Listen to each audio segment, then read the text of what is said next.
Yes, bwana, once again, moja kati ya story kubwa kabisa ambayo sasa hivi inazidi kutrend kupitia mitandao ya kijamii ni kuhusiana na story ya mtoto wa Nandy maarufu kama Naya, ambapo huyu ameonekana kitrendi na mavazi yake ya gharama kubwa kabisa, ambapo hiyo t-shirt ya Gucci ambayo unaiona pamoja na kibegi cha Dior alichovaa mtoto huyo Naya, gharama yake ni jumla za dola za Kimarekani dola 3620 ambazo ni zaidi ya shilingi milioni 9 za Kitanzania, ambapo t-shirt tu moja ni zaidi ya dola 370, ambapo tukizileta kibongobongo ni zaidi ya milioni 1. T-shirt moja inauzwa milioni 1, lakini pia kibegi cha Dior ambacho tunachokiona hapo ni zaidi ya dola 3250, ambapo ni zaidi ya shilingi milioni 8.7 za Kitanzania. Sasa kama unavyoona hapo, moja kati ya story kubwa ambayo watu wengi wanaweza kushangaa, baadhi ya comment ambazo washikaji wamedrop comment zao kupitia mitandao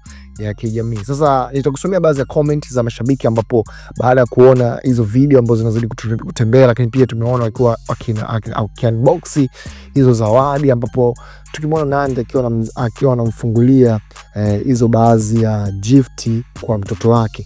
Lakini pia huyo anaitwa Nelisa akwambia kwamba mimi tu 200,000 na itavuta miezi 5.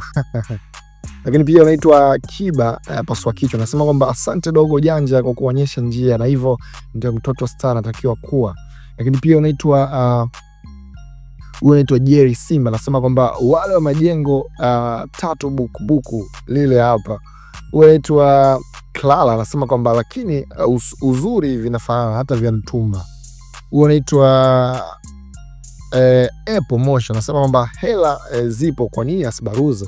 Lakini pia naona sasa hivi moja kati ya msanii ambaye anazidi kutikisa kina wanoma Nandy, ambapo inaonekana sasa hivi ana pesa ambazo ana makampuni makubwa na endorsement makubwa ambayo yanamfanya awe na pesa ndefu kama hivyo. Lakini pia by the way, ni moja kati ya story kubwa ambayo sasa hivi inazidi kutrend kupitia mitandao ya kijamii.